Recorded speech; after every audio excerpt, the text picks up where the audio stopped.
and welcome to another episode of the Complete Agent Podcast. My name is David Warburton, and once again, I'm joined by my colleagues Ian Story and James Kendall, and we are here to talk all things estate agency.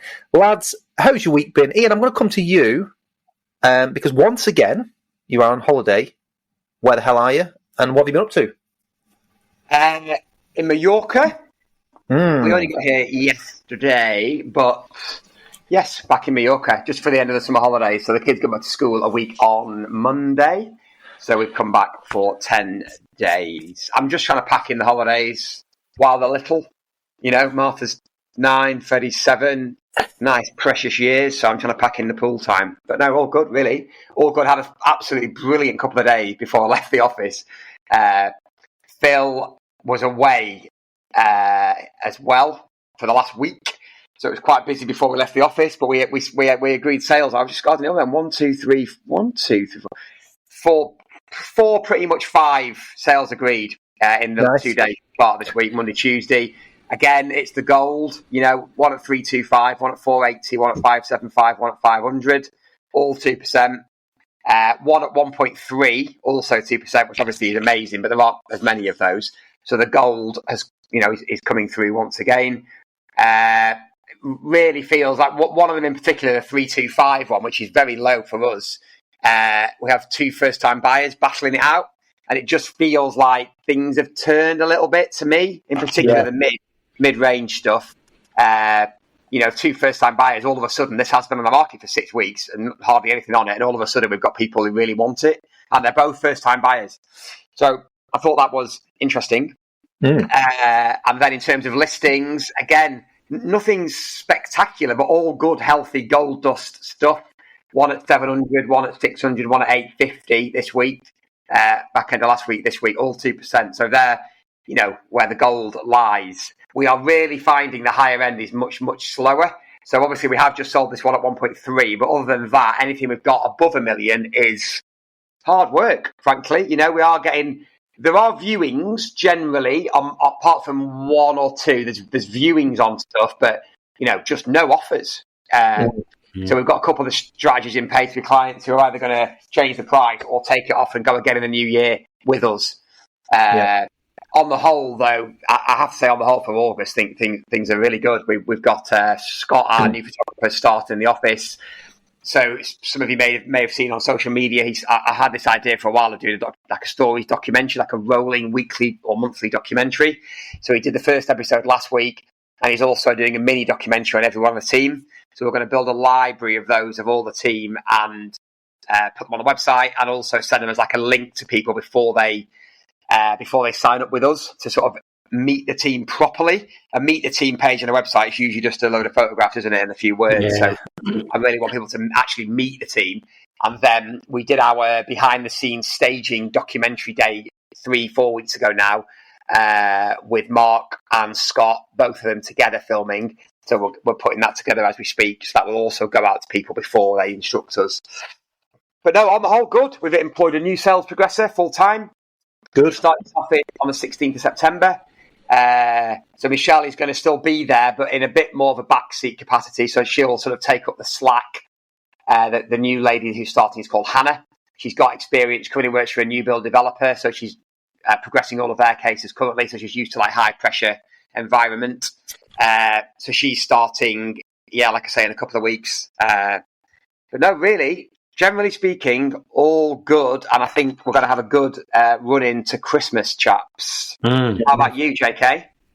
Yeah, we start of the month obviously wasn't great. I think I said last week we were on 1 sale for the month. And then in the last few days, we've gone from 1 sale to 6. And then we're working on another 4. So I could go from having what was originally because we had a 250 grander, so like a $5,000 a month basically, to now potentially turn into a 70 odd grand a month. So it's mental, really. Like I was sat there thinking, this is August. This is what August is going to be now.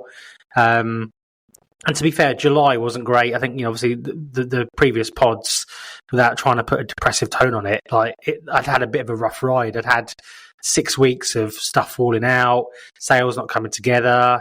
And then obviously we had the election, and it was all a little bit like, anyway, I kind of said to myself, and I said on the pod, just keep going. And, you said a little while back when we met up in, I think it was Birmingham, wasn't it? When we all met up with some of the lads, probably must be about a year ago now, or just over.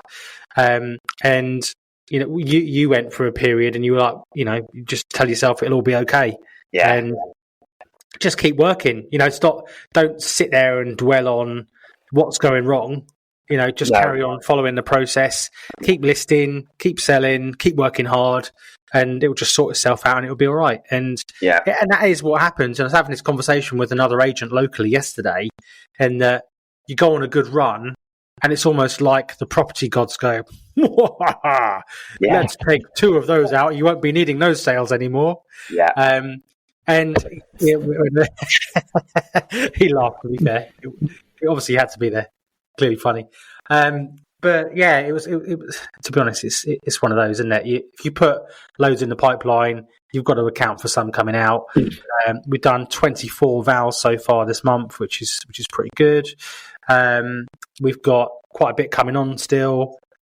So, yeah, I mean, overall picture, I sound quite depressive, but to be honest, overall picture in the grand scheme of things is pretty good. And as you said, I think if you're holding good stock for the next 6 to 8 weeks, you should hopefully have a good end of the year.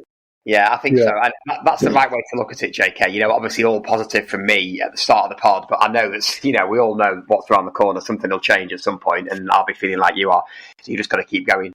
I'm actually good, though. I sound depressed as hell, but I'm actually good. This is what good sounds like, actually. So, it is what it is. We've had the inevitable deals fall through. We had another deal fall out this week of like 25 grand. Which hurts, but it is what it is. I take it in my stride. If you've only got 25 grand in the pipeline, 25 grand comes out, then you're a little bit like, but when you've got I think we've said it before, JK, it's a strange feeling, isn't it? You can have a really good banked month, and it takes out a lot of your pipeline, and you're more worried about your pipeline than the celebration of the fact that you've just banked a load of money. It's that strange feeling. You've obviously got to keep churning it. And replenishing the stock, don't you, to keep yourself in a good place. Keep on top of your clients as well. That's the other thing. Yeah, but when you're a business owner, that's it. You live it. You're on the edge a lot of the time. I think that's one of the things that you have as a business owner. Yeah, you got to so Dave, how has your week been? Okay. Obviously, last week I was talking about we had a really great start to the month earlier on, and then out of nowhere we had 4 fallers. So it just brings you back down to earth a little bit. But you're only ever 1 or 2 sales or a week away from everything changing, and I feel like that's kind of what we've had this week. We've got some fantastic instructions coming on. I think we'll probably do about 170 grand in fees this month, which is great. And it's really going to set us up for the busy period towards the end of the year. September onwards, so really happy about that. As I say, we've got some cracking instructions, so we'll finish the month really strong, and we're going to go into September strong. And on the back of the sort of having 4 fallers, we've got offers in on 4 great houses with all great fees. So I'm hoping that we can probably neg those before the end of the month and really end on a high. And the one thing I would say, JK, as well, again, having worked in corporate and things like that back in the day, you get set targets, and I think it doesn't matter whether you are working as part of a team, whether you are the business owner or what. It'll still never change that fear factor. I think when it goes quiet, you still think, oh my God, is it ever going to get busy again? Mm-hmm. Or when fallers come, are we ever going to get a good sale again? But you tend to find it's the same every year. It's like in December, even though it's nice to have a bit of time off. Again, as a business owner, when nothing's actually happening, you kind of think, oh my God, it's quiet. We've not got instructions coming on. Sales are not in. Yeah. And it's that psychological, it's really quiet. But you just know come January, as long as you've planted all the seeds, we talk a lot about the letters and things like that, it's going to come. And that's another thing, by the way, guys, we've had this week, I'm just totting up now, 2, 3, 4, 6, 7, 8, 9, 10 not on the market valuations, not on the market letter valuations, I should clarify. So for everybody listening, we are at the Q2 stage of our not on the market letters that went out. I sent around 7,500 each quarter. That mine landed just over a week ago, and so far we've booked 10 on that. So I just know that as long as we keep following the process, that things they come in.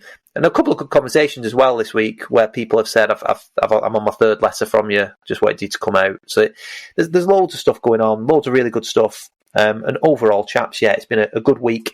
I've done some seller reviews this week as well. I've done 2 in-person ones. Did one yesterday and one at a house later in the evening last week. And if you're not doing those, I would highly recommend that you do. I think it's a great way to keep your sellers on board and let them know that you're doing everything that you possibly can for them. Just this morning, I dropped a voice note into a group early doors just to say, I know you've not had any interest this week, but don't worry, we're working behind the scenes. It might just be that we're waiting for the right person to come through the door. Yeah. They could well be on the market and not wanting to waste your time. They might just be waiting to get the finances in place, but keeping an eye on your house. Don't worry, we're churning away in the background and things happen. Responded straight away, say thanks so much for the update, really appreciate it. And they do. And I think it's really important that you just have that contact. I went to evaluation this week, and he's been on the market with an agent for 6 months. So he actually contacted me 5 months ago because he received a not on the market letter.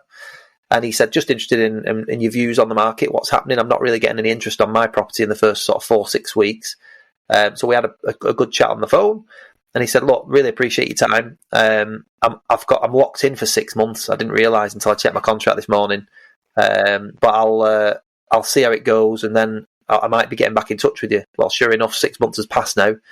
He's given notice to the agent, and he has had 1 viewing in 6 months. And he said, I've heard from my agent in 6 months twice. Wow. And both times he chased them. We don't need to, do you? When you lock people into a long contract, they can't go anywhere. So, yeah, stick it online, and if it sells, it sells. This is it, and it's an agent that's got a lot of history. Very traditional style agent. They list a lot of houses, and unfortunately, a lot of these ones just play the numbers game, because if one house doesn't sell, they know that another 2 might do that they've got on the books, because if they're doing higher volume and lower fees, etc. And that's what he suffered with. But to get 2 phone calls in 2 months, well, he didn't get that. He chased them. He said, he said, I'm not falling out with them. I don't want to. What's the point, etc. But it just shows. I think it's like you said, even if it was just a call to say you've nothing to tell me, that I know that I've still got at least faith that you're doing something and you're trying to get my house sold. And he's just not been getting that. And not only that, his house is probably the best part of £75,000 overpriced, overvalued. We went through all the data. Yeah, exactly. He said he had 2 agents out at the time. One of them was more sensible, and it's where I think it's at now. And the other one was just ridiculously high. And he said he made the mistake of going with that, but they've just massively under-delivered. And one thing as well, lads, as well, that he said, that not only the marketing was poor anyway, the photos weren't great, but the video, they didn't put a video on. They said it was an extra amount of money, but we're going to give you one for free. It's just that we can't get the videographer out at the moment. And he said 8 weeks later they came back and did the video. And I said, well, you've missed the boat, really, because not only for me. I mean, this is again an opinion, but I think the video is probably the most important part of the marketing. I know people see the photographs and they can go online, but I think a video is a great opportunity for you as a company to try and sell that home to the right target audience and show it in all its glory. Address any problems that the house might have and give solutions, and talk to your target market. I think it's a really good avenue, and also the reach that you can get on video is huge. Obviously, you can share it across multiple platforms. They tend to get tens of thousands of views, sometimes hundreds of thousands of views if you let the reels run and run and run. So I'm saying to him, God, you've 8 weeks without a video. So not only will your advert have probably gone a little bit stale now because less people are going to see it naturally, they didn't get to see the video. What if the ideal buyer would have bought it on the back of you? He was like, yeah, no, I get it. It's just been really, really poor. So that was interesting. Interesting feedback. But I think, we've spoken about it before, but if you're not doing regular seller reviews, even if it's just a quick check-in with a voice note or like you said a couple of weeks ago, JK, I think you brought it up, but doing the in-person visits, I think you really should start. They are very, very good. Anyway, that's my week. How long did that take? About 12 minutes. Sorry about the hour now, so thanks everyone for listening. I was just going to say, on last week's pod, we talked about, obviously, agents overvaluing and beating agents overvaluing. One I went to presented the data, and it was maximum 550 all day long. If anything, I think 550 was generous. And the guy rang me and said that, I know I said I was going to go with you, but the other agent said that they can get me another 75 grand, and they're going to do it for 1%. So I was like, okay. But I said, well, look, obviously, get them to do it. That's what they think. But I said, I think you're making a big mistake. And it's gone on now, and I just look at it and I think, dodged a bullet there. Like it's we talk about, we're going to talk about the 4 Ps today, but like the checklist of things, like, is the price right? Is it a good board? Is it a good house? Those kind of things. Is the vendor motivated? Like, defo dodged a bullet there, because it's like, it's 75 grand overpriced. There's a house around the corner that's arguably better condition, although slightly smaller, sold at 550. So that's what I said to him, presented to him in real terms. What makes you think that your house is going to get 75 grand more when it's arguably in a worse position and it needs a full refurb? Because, I don't think it needs a full refurb. That's your problem. Anyway, let's talk about the 4 Ps this week. It were the 3 Ps, and then Ian added a number 4. So where should we start? Should we start on P number 1? Price, if you want to call it price. What? Here's a question for you. I've got a question for you, right? So with the 3 Ps, I got called a politician, by the way, talking about the Ps in an evaluation this week, because I said to him, I always talk about the 3 Ps: price, presentation, promotion. But we've added another one of late, and it's patience. And she said, "You sound just like a politician." She was saying it in a jokey way. I was like, but it was quite funny. But how do you present the 3 Ps? What order did you go in? Price flat. Yes. Yeah, normally last. Yeah. Presentation, either presentation or promotion. I suppose if I was thinking about it and writing it down, I'd probably go presentation, promotion, price. Yeah. So for those who are listening that haven't heard of them, I'm not sure where this came from originally. Maybe Josh Fegan, is it? Someone in Australia? I'm not totally sure. I think it is. Yeah, I think it is. So the 3 Ps originally are the reasons. There are only 3 reasons that a house doesn't sell. That's how I say it, presented to clients. So if your house isn't selling, normally this conversation is with people who are on the market with other agents, but then it starts to creep into the conversation with clients of ours who aren't selling. And we tend to drop it in earlier on. So say we launch a property and 4 to 5 to 6 weeks later it hasn't sold, and we have had good levels of viewings and we've got price feedback, we start to drip it into the conversation. So obviously we're not the sort of agent that wants to make regular small price reductions all the way through the marketing, because it's really damaging. So we just sort of drip feed it in, that ultimately, John, there will be 3 reasons. There are only 3 reasons that a house doesn't sell, and they are the 3 Ps. Presentation, promotion, and price. So presentation is how the house looks. So the 3 of us, at JK, at Burton James and Stories, in my opinion, it will never be the presentation with our homes, because we spend a lot of time advising you on how to style it. And don't forget, these clients have seen us and seen what goes into what we do to get the house ready. So they've seen Vicky there a week before the photos. They've seen Vicky there an hour and a half before the photos on the day. They've seen me, Mark, photographer, and Vicky all turn up. They've seen the styling van full of all our gear. They've seen all this massive amount of work that goes into it. So they know generally they can never come back to us and say the presentation's not right. The presentation is always as good as it possibly can be. That's with us. Obviously, with other agents, it's not. Second, do you two want to add any more on presentation? Well, just to back that up, I think that is the key. They do see what goes into it, and I think you can confidently say, and it comes back to how do you look and how do you present, etc., etc. But we do it the same way every single time. Everything is the same. It doesn't matter if you're in the gold area at 500,000 or you're going on at 2.5 million. You're going to get your twilight shot. You're going to get your cinematic video, etc. So my line is always, because obviously we have the two brands, but I always say to clients, it doesn't matter to me whether you're selling a 2-bed terrace or a 7-bed barn conversion. The goal is still the same, to maximise your biggest tax-free asset. Go on, Ian, I'm going to let you do the plug. You love plugging the TCA, so come on. Well, I can't believe it, but in 4 weeks we are at our second in-person mastermind event in Manchester. 4 weeks yesterday, I think it is, chaps. Yeah. And we are constantly on the lookout for new members. So speak to any members that we have currently and they will all rave about how much value we add. I mean, we've got one agent who's literally just posted in the group now, I've just seen our agent, one of our agents, I won't name him, and he's now dropping in regular updates of valuations that he's getting off the back of our not on the market quarterly updates. And he's been doing this for a while on and off with some other suppliers, but then he's now doing it consistently with us, and you know who I'm speaking about, chaps, and he's getting results.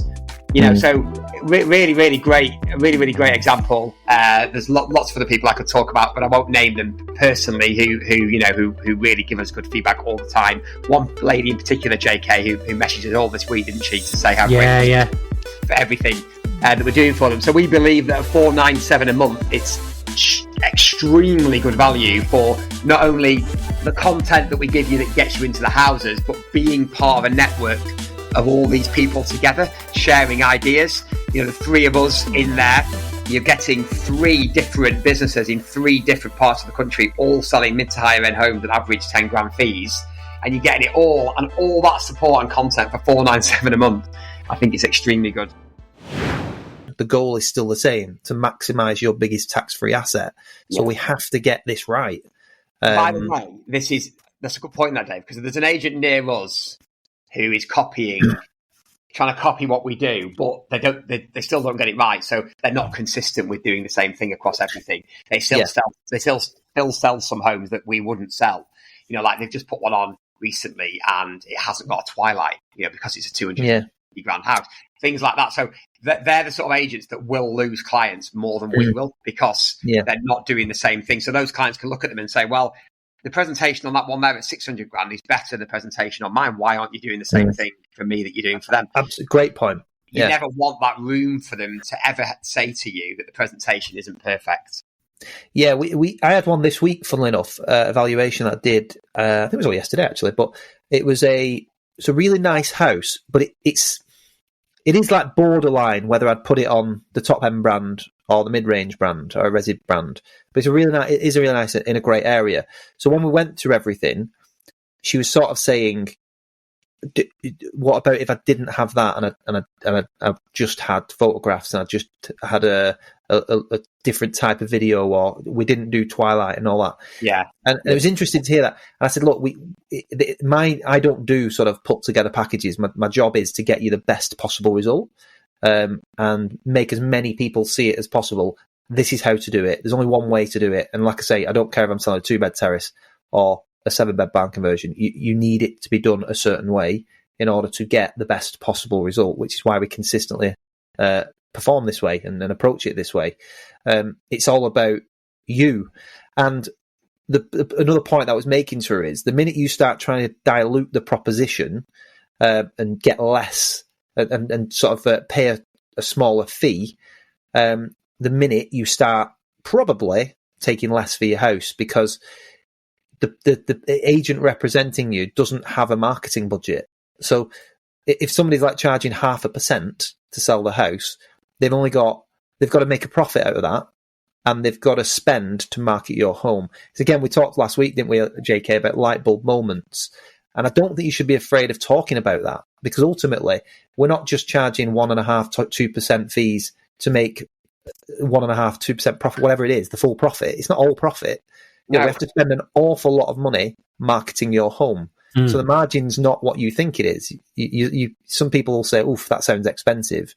But if you're getting a 15 grand fee, you'll probably spend a huge proportion of that marketing their home, particularly if it's unique and prestige and it takes longer to sell, because you've constantly got to be having social media running in the background, etc.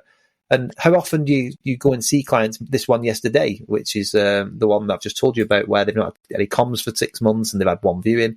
There is no social media strategy. The fee's too cheap. I don't blame the agent; they can't afford to do it. So, but you know, the as soon as you give them that light bulb moment, they go, right, I do get it. Right, understand now. So yeah, it's you have to be consistent with that approach. I can't remember what you actually said then, Ian, but I just thought that was quite important. There's an agent near us who is trying to copy what we do. No, I don't think I'm never worried about things like that.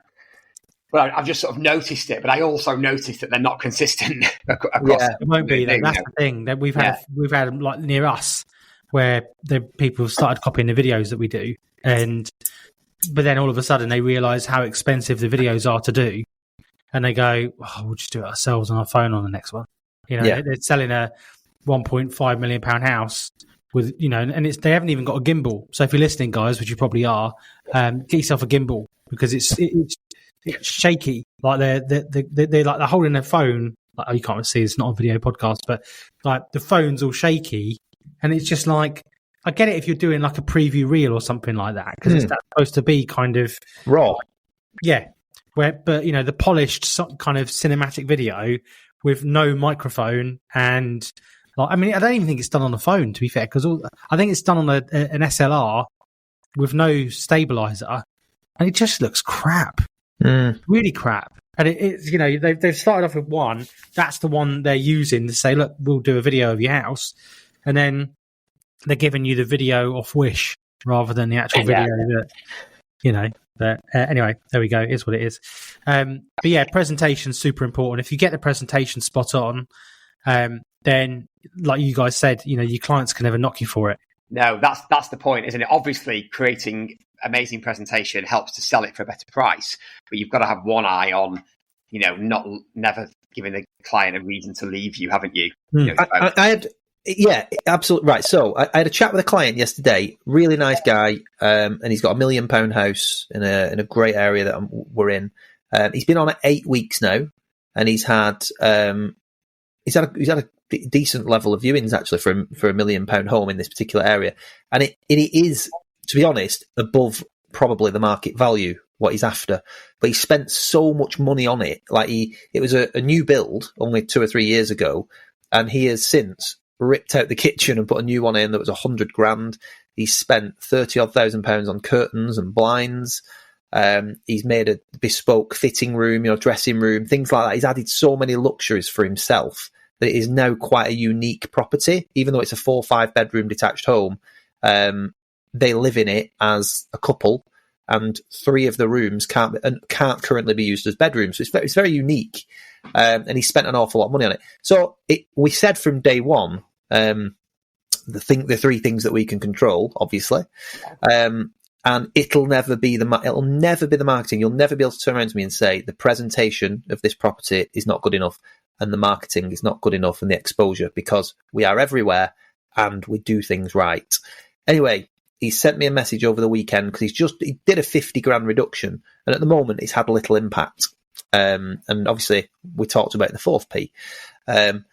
And when I spoke to him yesterday, because he was sort of saying, can we have a chat about everything? I said, yeah, no problem. Picked up the phone. We had a chat yesterday. He was just being very complimentary. He was sort of saying, I just want you to know, I know I'm ringing you and I'm messaging you a lot. I know that you're working so hard. I know, he actually said to me, I know we're not going to get it any better in terms of the presentation. It looks amazing. Yeah. And he almost felt bad. And I was saying, no, don't be daft. We obviously do our regular catch-ups. But he said, I understand that you're doing everything you possibly can. And, you know, I can see you on social media.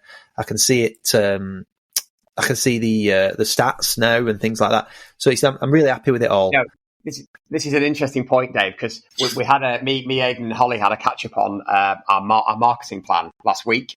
And obviously Aidan and Holly have done this really without me massively asking for it. They're just really, really good and get their heads together. And they were talking about, we use Auto Social currently to schedule out all of our property.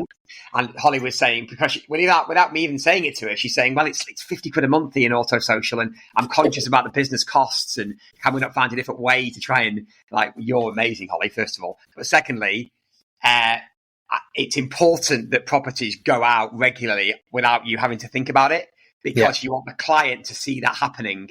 You don't want the client to come back to you and say, I've not seen it on Facebook, like they do with us on other listings with other agents. You want it to go out regularly on social, because it just keeps the client happy. And shows that you're going above and beyond whatever their agent is doing. So Absolutely.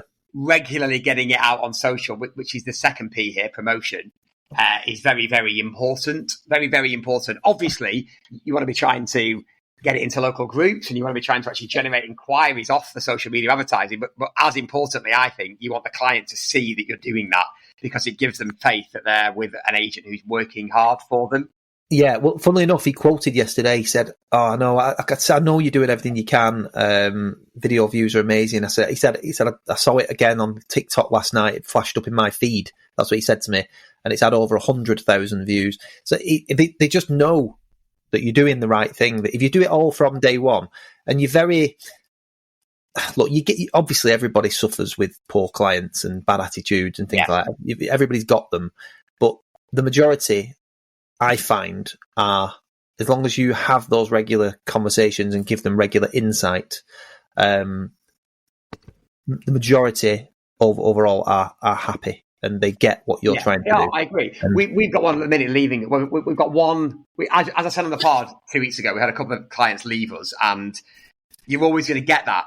They shouldn't leave us. They should do what I'm telling them to do, but they will. Do you know what I mean? So ultimately, the aim of the game here is just about losing as least as possible. That's awful English, but by doing all of these things, you've got to lose very, very few clients. Can't be told though. I think I sent a message to you guys yesterday. Like Rich went round to has done a couple of in-person visits to clients, and he's just gone and said, "Look, this is where we're at. This is what we've done. This is what the market's doing. There's more in the market now, and we're approaching a 10-year high in terms of competition and stock. This is where we've promoted it. This is the feedback we've been getting from the viewings. We probably need to look at changing the price." And mate, he sends a WhatsApp message basically saying, "Well, the vultures are circling, and now do it for less than 1%, and they've got buyers." And so I said to Rich, I was like, "Just all right, tell them to get the buyers around then, and see what happens for 0.9%." And as you said, Dave, a really good point. They don't realise, the agent at 0.9%. So I went on their Rightmove page, and they've got one house actually that's, to be fair, it's been on with everyone apart from me, and it's 4.2 million, and it's been on the market with them for 4 months. How much is it, JK? Sorry, 4.2 million. Okay. Oh my God. And it says in the description coming soon. And it said that for 4 months. The photos are pants. Like, I've written to that house as well, because I definitely think I could sell that. But it's every Instagram wannabe estate agent has literally knocked on the door, told them they've got a buyer, and put it on their Instagram. But it's too much money, and the people that are selling these houses are self-employed agents from London that are seeing houses at 4 million and going, "Well, I could sell that. I'll just put it on my social media." Mm-hmm. And 5 of them have tried and put it on social media so far, and Rightmove. They just don't know the area either. No. They don't have the networks. It's just talking about, because we're going to segue into promotion, I guess, in a second. Sometimes at that end of the market, a few that I've sold over 2 million have not come from Rightmove. They've come from my personal network, where I know somebody who knows somebody who's, maybe connected with somebody in the Premier League, or a wealth manager that's looking after a celebrity or someone like that. And it just, I filtered it through my network on WhatsApp, and someone's messaged me and said, "Oh, such and such is interested in looking for a house." And I've sold a house off market, but these people haven't got that. And that's what I try and say about promotion. I think we've got all bases covered, in terms of, we've got Rightmove, we've got social media. We're covering social media. We've got Facebook, TikTok, Instagram, all covered, and LinkedIn, which I think is massively underutilized for the high end. And LinkedIn is really pushing video at the moment on the platform organically. So if you're not posting your videos on LinkedIn, definitely get them on LinkedIn, especially your higher end stuff, because they're having a real, if you remember like the old Facebook when you used to be able to put something on and the organic reach was massive, even if you weren't following the page. It's massive, certainly for me at the moment. But yeah, presentation, I think we've covered off nicely. Promotion, where it goes. With the promotion, we always run through. So you get some people who don't want a board.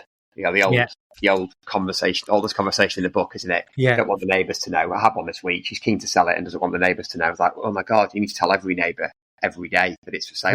Yeah. Anyway, that's a side issue. So if they've not got a board, that's something you can bring up as part of the promotion conversation.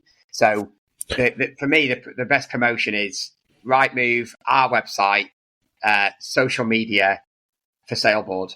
And what I also drop in now is our complete agent network. So as you know, we have the sheets that we take out to people to show how we're part of a wider network of agents across the country, a lot of whom are in the southeast. And we can therefore market it not just within Rightmove and our website, but also on our database, but also to all these other agents. So I feel like no one else can come to me and tell me that they market properties to a wider reach. No.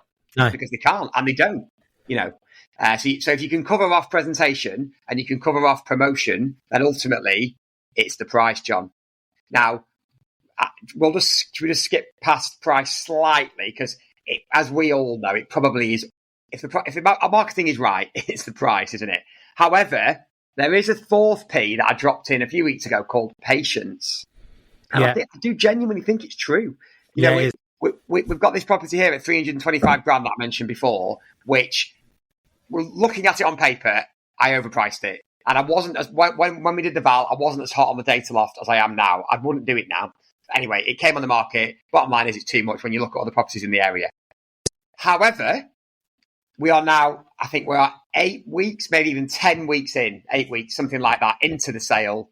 And we've now got 2 offers yesterday from first-time buyers. Okay, one of them was below the 325.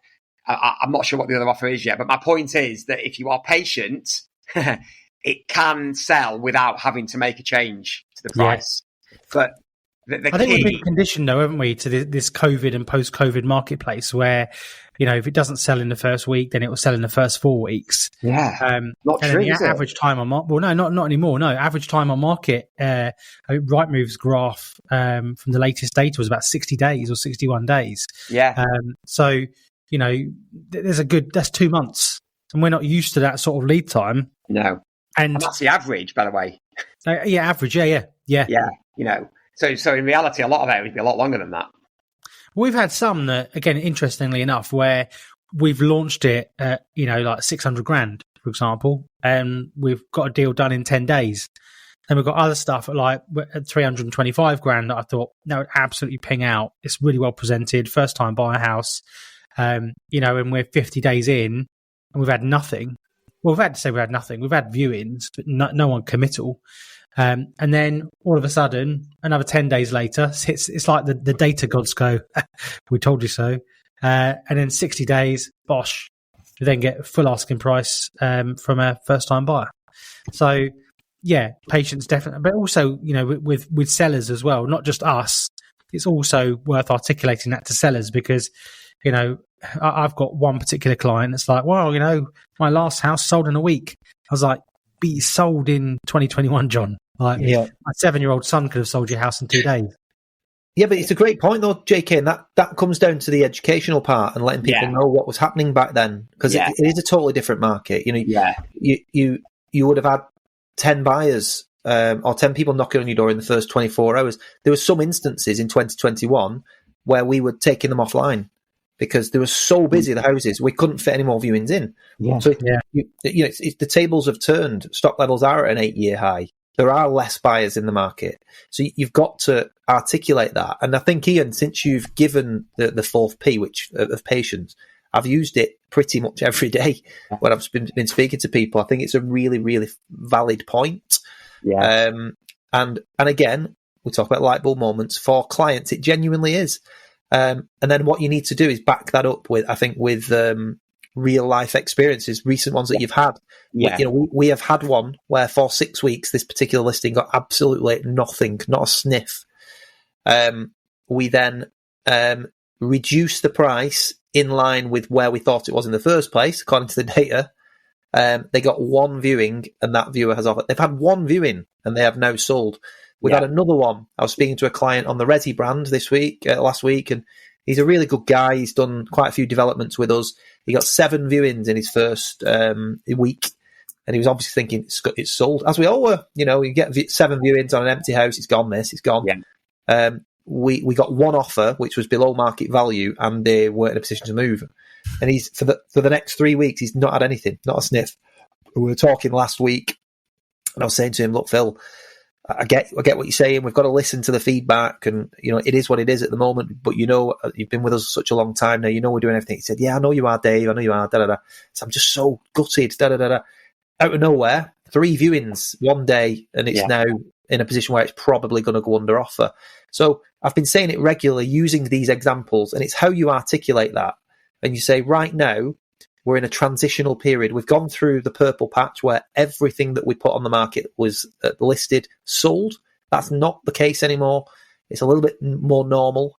I always do the scales thing. I like visuals, so I'll do the old scales analogy and say, the buyer, the vendors were up here, they had all the power, and now the scales are tipping in the buyer's favour a little bit. They've got the luxury of time. There's more competition. They can go and look at other houses and come back to yours. So you just have to perhaps be a little bit patient. It's the same for us as agents. We have to be patient, and so do you. The right buyer might be out there. And then obviously talk to them about the trends, because we now know that interest rates have come down. They're probably going to come down a touch. I was reading some of the latest mortgage rates this morning. So Nationwide have just introduced a new 3.785 year deal. So that was nowhere. That's out of nowhere. That it's 60% loan to value, but at the higher end of the market, that's absolutely relevant. So it's little things like this that are going to help you. And as we've said, if you're holding stock or you've got good instructions coming on moving into September, that'll be great.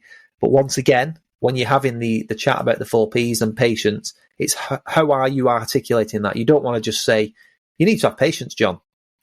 It needs to be articulated in a way that he knows you're working for him, and that things are happening in the market that might just change his fortune. So the fact that we have got better interest rates, the fact that interest rates have come down, the fact that people are coming back off holiday. We've had a couple of parties a couple of houses in the last 2 or 3 weeks sort of saying, do you think it's time to reduce? And I'm saying, hold on, just hang on, just give it a few weeks, because September is the time when everybody comes back off holiday, kids are back in school, there's more focus on moving for Christmas. So you might be as well holding off until the start of September, get your reduction in, and then we move forward. And it's a plan articulated to them. They get it. And then we move forward. I was going to say that the key with all of this is the communication, regular communication with the seller, because if obviously we go to properties on with other agents, we've got one we've just taken on where they've not heard from the agent for 6 weeks. If they rang that agent and said, what do we need to do? And the agent said, just be patient, John, they're going to be pissed off, aren't they? And if you speak to them every week with this plan and the update and what the market's happening and a regular, like we do a Monday update every week, then generally speaking, they're not going to leave you and go elsewhere. But it's the regular communication that leads to being able to tell clients that they need to be patient. And most of them will understand that. They do. But I don't, the last thing I ever want to do is reduce the price of a house. I know we don't call it reducing, but ultimately that is what you're doing, isn't it, online, because it says reduced and the client thinks the same. So that's the last thing we ever want to do, is reduce the price. It must not be the case with other agents, because I see so many that are reduced so regularly and frequently after they come on the market. It's appalling. But that's the last thing I ever want to do. But you've got to read the room with the client, because, if the client you need to know their situation. If they need to sell, then they probably do need to change the price to get a sale. If they don't need to sell, then they can wait longer. But ultimately, you don't want them to wait to the point where they're changing agents. No. You need to make sure you're speaking to them regularly and that you know them well enough. But it's tone of voice as well. And I go we say the same things a lot on the podcast. I said it last week, but that's what estate agency is, just remaining consistent. But I think you've got to get into the understand the why of the client. Again, I've had one quite recently who I've already mentioned on the podcast, but he wanted to reduce 3 weeks ago because they had seen a house, whereas the two or three others that I've alluded to have said, well, no, we're not in a mad rush. We haven't seen anything. So I'm saying, well, I wouldn't necessarily reduce right this second. And it's probably quite refreshing for them to hear, because I do feel that a lot, like you've said, Ian, a lot of agents do just reduce because they're just a number to them. Yeah. Whereas, again, it comes back to like the 16-step plan and things like that. There is a strategy here. You're probably best served just hanging fire on your reduction, because there'll be more people that see it in September than there will be in the middle of July or August. So there's probably a reason that your house is not selling. It probably is the price, but we also want to make sure it attracts the widest. I was actually recommended by someone I trust hugely in the industry, which is Stephen Brown. He said to check you guys out. We got chatting, and it felt like something we could learn a lot from, Zoe and myself. So just briefly, for someone who was thinking of joining a complete agent, what would your advice be to them? Have a chat with you guys.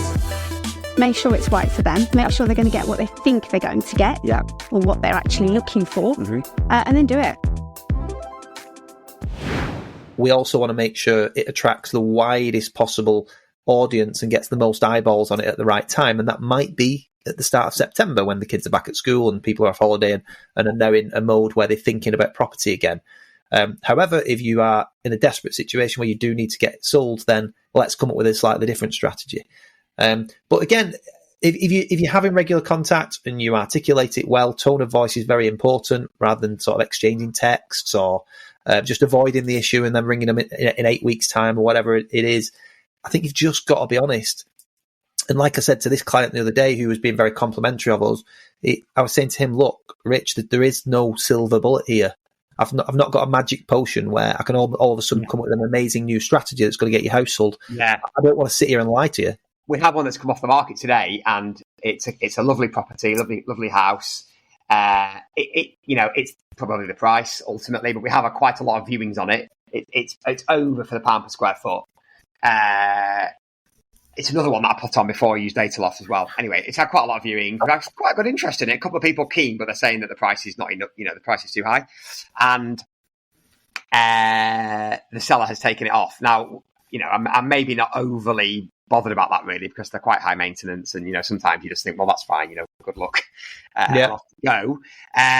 But yeah, nevertheless, the key is just to communicate everything to the client every single week, and you shouldn't then lose people, should you? Because most of them will change the price if they know they need to.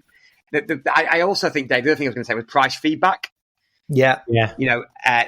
JK, I know that you and Dave, you both get price feedback, but I'm constantly drilling that into the team that we need to get price feedback from people, and hopefully we'll never have to change the price. But if the day comes that we do, and they've been told by 8 people that the price is 50 grand over, or 100 grand over, or whatever it is, then it's the market who's telling them that, not you. Yeah. And therefore, a price change is then much, much easier to get, to get agreement on. Yeah, 100%. 100%. It's just to recap on the 3 Ps. Presentation, if you're good enough at your job, then you shouldn't have any issue with presentation. Second P is promotion. We don't use Zoopla. We used to. We didn't get anything off it where we are based in the northwest, like semi-rural area of the northwest. Maybe it's different in the bigger cities, but Rightmove definitely, that goes without saying. Our website, social media, boards, and your database. If you're covering off all those correctly, I don't think there's anything I've missed there, is there, in terms of promote? Oh, the complete agent network is also another really good thing to show to people as well. Yeah, having a network. If you're part of a network, then share it. Have I missed anything there on promotion and where stuff's advertised or not? Only really, I would guess, your personal network. So yeah, okay, like your LinkedIn and your yeah, but even like for the high end stuff, like so, one of the things that I've tapped into quite well, and I've managed to get into things, in terms of mixing with sort of high net worth individuals and helping like celebrity clients and working with buying agents, that can really help with the higher end. And I have sold houses off the back of it. But also, it is an instruction winner as well. And another good tip is if you've got somebody that has got children that go to the private schools, and the private school generally tend to buy the kind of upper end homes in those particular areas. If you can get friendly with somebody, or if you've got a raving fan that's in that category, you could say that they almost like being the gatekeeper to properties. And so when I get a property that's an ideal sort of ideal home for somebody with children that go to the private school, so in Bedford, there's like one particular postcode and one village and a couple of different streets that they all want to live on. And I've got a couple of people that are in WhatsApp groups with children that go to the school. And I always say to them first, when I get the video done, just a heads up in case any of your friends are looking to move, pop it in the class WhatsApp group or the year WhatsApp group and see if anyone's interested. And I've had a couple of bits off the back of that. And it's won me a couple of instructions of clients as well, because they've been quite impressed that, they just assume you put it on Rightmove and that's it. Yeah. That's all. They're all really good points, mate. So I had a conversation yesterday. I was going to say as well. Sorry, just while I'm on the subject, somebody rang in the office and said, "What's your commission?" As they do, and I said, and they were like, "Well, that's double what some are charging." And I said, "Well, it is what it is. You can sometimes you can sit and have a conversation with these people about what you do and articulate, why you're better." Yeah. And she said, use you. No. And the thing is, I rapidly lost interest when they told me where they lived, because I was like, I'm not fighting for you in the nicest way for your 200 grand flat. No. Yeah, I agree. So I agree, mate. When she told me the address, I said, look, to be honest, where you're located, you might well be better served by XYZ agent. I said, because you're right, there's probably not an awful lot we can do differently for you. So, no, let them go. Let them go. Let them go. Because you don't need them.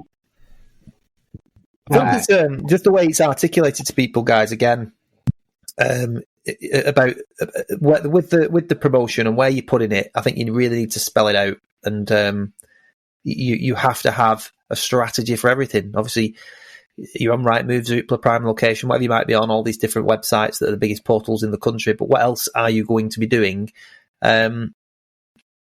Social media is massive. I think you just basically got to articulate it to the client, make them understand that it obviously comes at a cost, but it's hugely beneficial to them.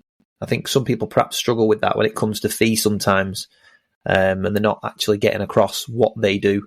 Hence why, the plan, etc. Literally, as we're sat here now, I'm thinking of things we can add into the plan. And we've already got a really good marketing plan. But there's definitely things here we can be adding in. Probably more around the social media, I would say. More about the local groups, social media, your personal network, things like that. And complete agent, adding in the complete agent network in as well. There's definitely things I can add in. Have you ever targeted higher end clients that are on the market already with brochures, but in a way that isn't targeting them to come on the market? No, I know. Yeah, go on. So what we're doing is we've got a client at the moment. He's in a like 3,200 square foot house, which is very, very nice. It's on at 900,000. And what I tend to find in my areas is that people try. Well, I'm sure you're the same. But when they're in bigger houses, like 5,500, 6,000 square foot, downsizing for them is not to a 2-bed terrace or a 1,000 square foot bungalow. It's downsizing to something like I've just described, like a 3,000 square foot house, which is still huge. They can't envisage being in such a smaller space. So one of the things that we're doing, I know that this probably won't yield any amazing result for the vendor, to be honest, but it's something we want to try anyway.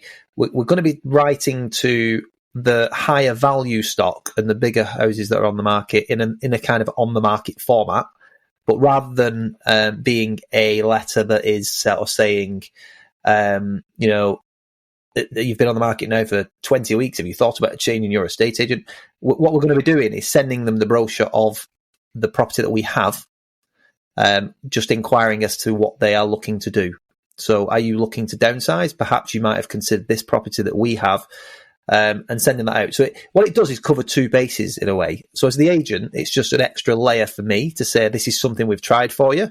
We're targeting a lot of homes that are of a higher value than yours and a higher size than yours, because what you find is a lot of people are looking to downsize into something like yours. So what we've done is we've sent them the printed version of your house to see if it's something of interest. But of course, when it lands on the doorstep of the very expensive home that you're targeting, the likelihood of them having a really nice brochure of their own on their own home is slim. So they're going to get our brochure. So it's kind of twofold, where they're going to see the quality of our marketing. But it's literally just have you seen this house that we've got for sale? Yeah. If you would like to discuss this or anything else for that matter and on the market, give us a call. So I'm going to try that this next week. I've set up the campaign. I'll let you know how it goes. But it's just another layer. Like I say, I think sometimes you know, no matter how much you do for a client, Rightmove, Zoopla, social media, constantly matching it out, regular contact, it's sometimes not enough for everyone. So I just think having these extra layers is good. But as I've said, I think you should, as long as you're doing all these things and you can demonstrate it, you should have a level of confidence to say to that client, John, there is no magic potion here. I can't just magic up viewings. We are doing everything we can. Dave, this is where I was going with my train of thought before when I lost what I was talking about. So the magic potion thing. So the house that's just been taken off the market with us, obviously we don't lose many, but we did lose this one. She was so full on with us about strategies to sell. So this house, for the last 4 weeks, we've been telling everyone that's viewed that it's rural, because she wanted us to tell them. It's rural. Make sure they know it's rural, because some of the feedback that's been coming back has been it's not close to shops. So I said... Is that one rural, Ian? That one? I said to Sarah, the client is called Sarah, I said, look, I don't think we should tell them that before they view, because it puts a negative tone and it makes them think about it before, all the usual stuff. Anyway, she wanted us to do that. So we did that. We also, in part of it, the ceilings were low. In the extended part, they were higher. In the old bit, they were lower. So she said, please, can you make sure that you tell people that the ceilings are low before they view? So I really don't think we should do that, because it'll... Anyway, so we've been doing that. Still hasn't sold.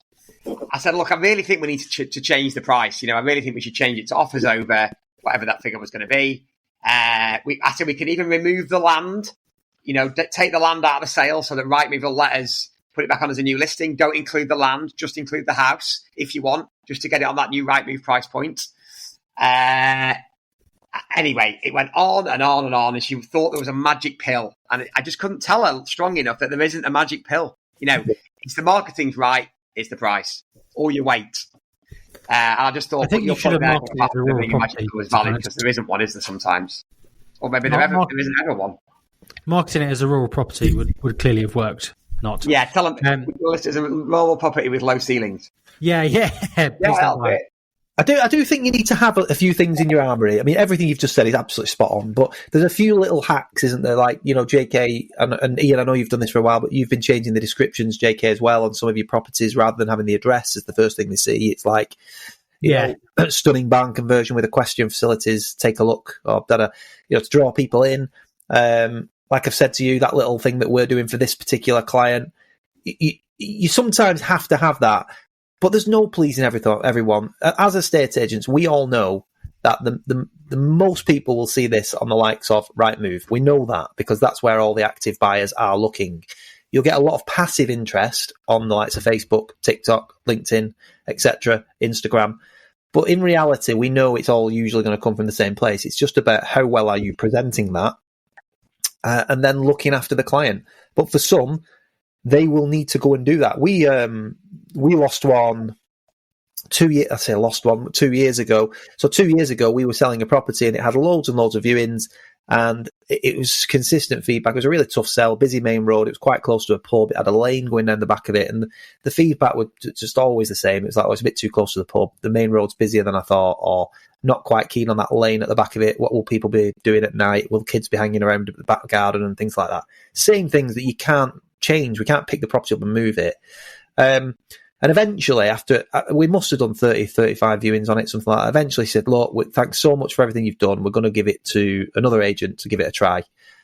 So no problem, parting on good terms. Obviously a bit gutted, because you always think it might go on with another agent, sell in the first few weeks as a new listing, and you look crap then. That couldn't happen. As it happened, it went away. The marketing that was put on the new listing with the new agent was really poor and substandard. after 8 weeks, she rang me up and she said, I didn't know whether to ring you. I was going to give it another agent. I was embarrassed. Can we come back on the market with you? Because the marketing's poor and the communication's been really poor. And we got it back and then resold it, which is nice. And that's quite rare. But I think sometimes my point is they just have to go through that process and get it out of their system and satisfy their own mind. And it's to realise what a shit experience is like sometimes, to recognise what ones feels like, because they get, like you said, Dave, you get into a throw of, you're communicating with them, you're telling them what's going on, you're doing the viewings, you're giving them the feedback, and they just can't handle. They seem to think there's some holy grail out there, some other agent that's got a 10 office network and an office in London. All of a sudden they're going to go, Mr. Miggins wants to buy it for full cash price. It's never going to happen. And sometimes you'd almost rather have these clients second time round. Oh yeah, mate. On many of them, I think I wish you tried it with the other agent first. Yeah, it's so hard though, isn't it? Because when you do lose that listing and maybe they've set a slightly higher price, even though it is overpriced, part of me always thinks, what if they get lucky? What if they get someone? Of course you do. Yeah.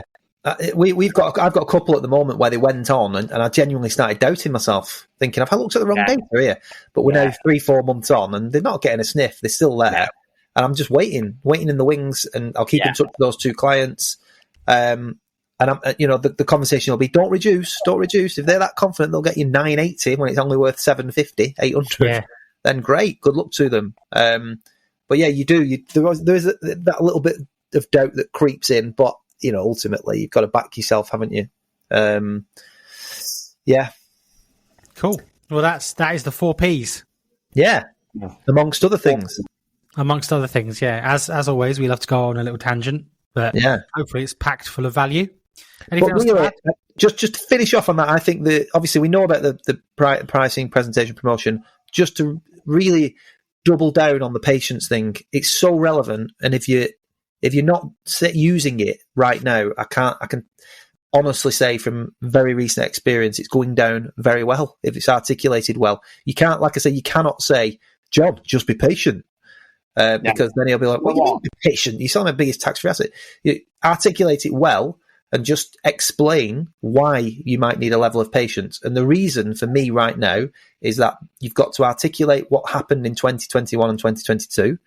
We've gone through a really a purple patch where everything that was listed sold, prices went through the roof, and gradually now prices have settled and the market's calmed down. Interest rates went up. At that time, by the way, interest rates were at an all-time low, and there was no stamp duty, and people were buying houses. So I always say, your average person in that market was maybe moving from a 2-bed terrace or a 3-bed semi, doubling the value of the home, but not really increasing the mortgage payments because interest rates were so low. So they could do that. Now, that light bulb moment we talked about again, their mortgage will be 3 times what they were getting quoted 2 and 3 years ago.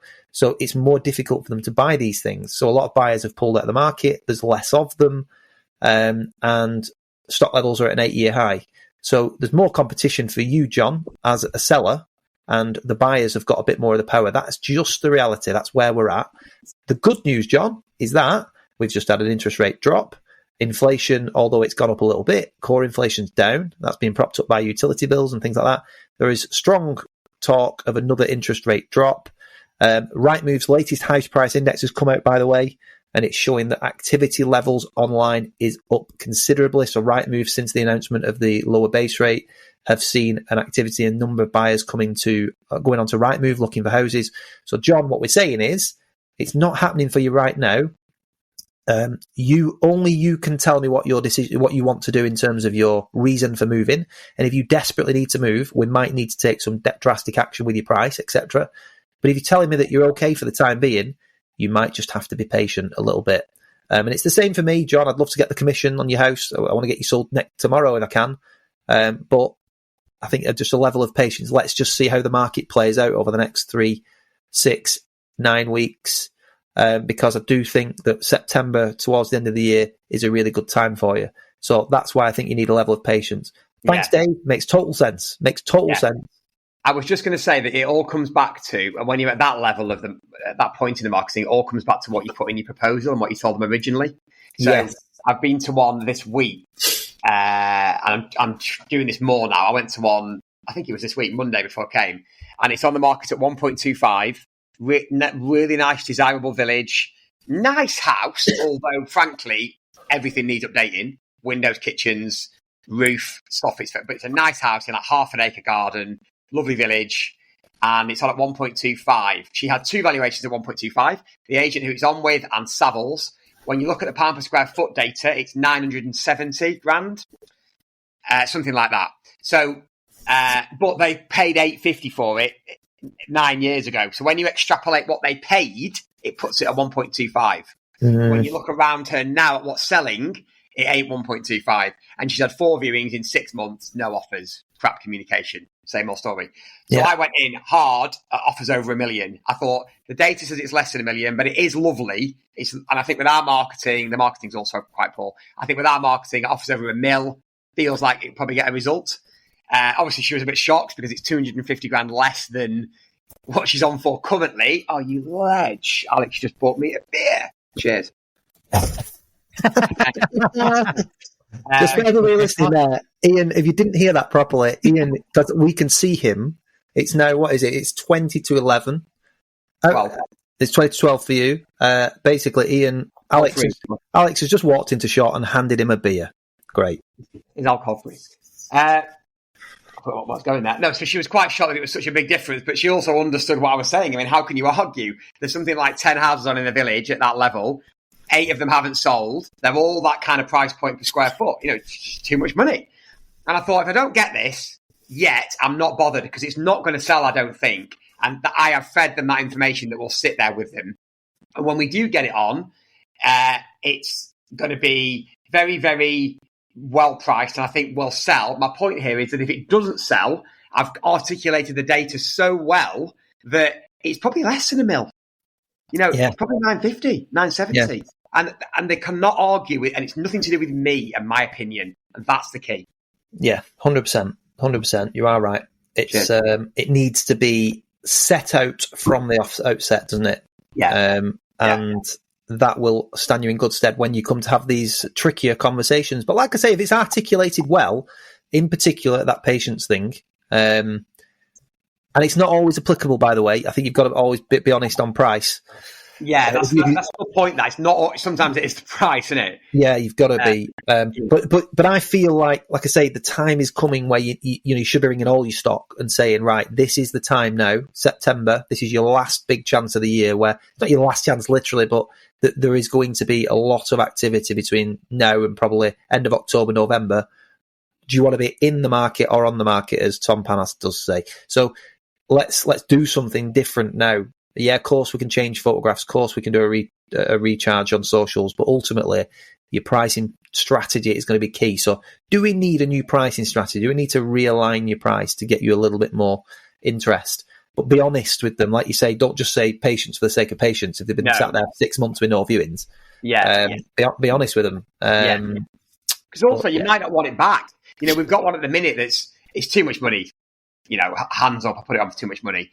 And I'm not sure, and he's on about taking it off and putting it back on in the new year. And I'm sort of thinking, I don't think I want it back. Unless he's right on price, I'm just going to say I don't want it back. Yeah. I don't want it again.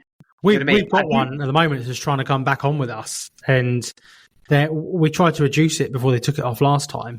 And the guy's a bit of a dick, to be honest. But it was not my client, but they're trying to come back on now. And it's like, well, you know, it needs to go back on at this. And I'm like, I'm not having it on, to be honest. Like, don't really want it. And the thing is, the price that it needed to go down to last time has already gone. You know, we're probably 100k now where we need to be. Whereas before, if they'd have listened, we could have done it at 50. Yeah. I think you're right with what you're saying there. And sometimes you just got to be honest with a client and say, I can't take it for this reason. And I had a similar conversation last week with a guy. He's actually one of our landlords, and he wants to put his apartment up for sale at a massively inflated price. And he was saying, well, yeah, let's just try it. And I ended up saying to him, I can't do it because it won't sell, and I have to invest in the marketing on your property, both financially, time, and I just know it won't sell. Now, I've got a slightly different relationship with it because he's a long-term landlord, but so it's a waste of everyone's time. I promise you, George. So I can't take it at that level. And eventually he's relented and he's going to go on at a normal price point, which is great. But sometimes I do think you have to be honest. And one thing as well, guys, I know we're running out of time now, but one last thing I thought it might just help some people who have this conversation. You know, when you get a client who tries and compares their property to something that needs lots and lots of work. Yeah. So, like you say, that one down the road sold at 700, but that needed a full refurb, and you know that theirs is dated, and the target market will want to change everything, even though it's not as dated as the other one. So, I've had one of those quite recently, and they know that their property is dated. So they're saying to me, "We know people want to come in and make changes, etc." But the one further down the say that again, sorry. Say. Hey? Right, you two are laughing. What's going on here? No, I missed what you said. Right, so basically, you've got these clients. You've had a beer now, Ian. You've got to be careful. I've called free beer. Beer story. Yeah. So obviously, you've got it's basically when you've got two houses. So one down the road has been on the market and sold, and you're sort of saying, well, you know, that one down there sold for 700, and they're saying, oh yeah, but that needed a lot of work. But theirs needs work as well. Perhaps on looking at it, you'd rather live in theirs than the other one. And they were saying to me, I know somebody's going to want to come in and change the kitchen and the bathroom and probably decorate, but it's nowhere near as bad as that one. What I was trying to politely say to the client was, with all due respect, you know, your house is much better. And if somebody was making a choice of moving into yours or that one down the road, obviously they're going to move into yours. But the principle's still the same. Yeah, it needs a new kitchen. It needs a new kitchen. It needs a new bathroom. It needs decor. It doesn't matter if the house is stuck in the 70s or the 90s. The principle's the same. Yeah. You're going to need to pull everything out. And again, was it the show house when it was built? Build it for himself. Biggest plot. So yeah, but that again, that was a bit of a light bulb moment for them as well. They said, right, no, I do get it. So I said, even though that one is, like, on paper looks horrendous, the principle's the same. So your valuation's not going to be too different, is my point. So I don't know, that might help somebody who goes into that sort of situation as well. We get that a lot. Yeah. Anyway, because this could start getting messy, I'm gonna end it there. Boys, thank you very much for joining me on my podcast. Really appreciate it. No, it's been a good chat, the 4Ps. Ian, I'm not going to ask you what you've got planned for today because you're in Mallorca and we all know. What about you, JK? Got a busy day? No, actually. Fantastic. I have, and that's the end of the podcast. So thank you very much for joining us. It's been a pleasure. Thanks, everybody, for listening, and we'll see you next week. Au revoir. Bye.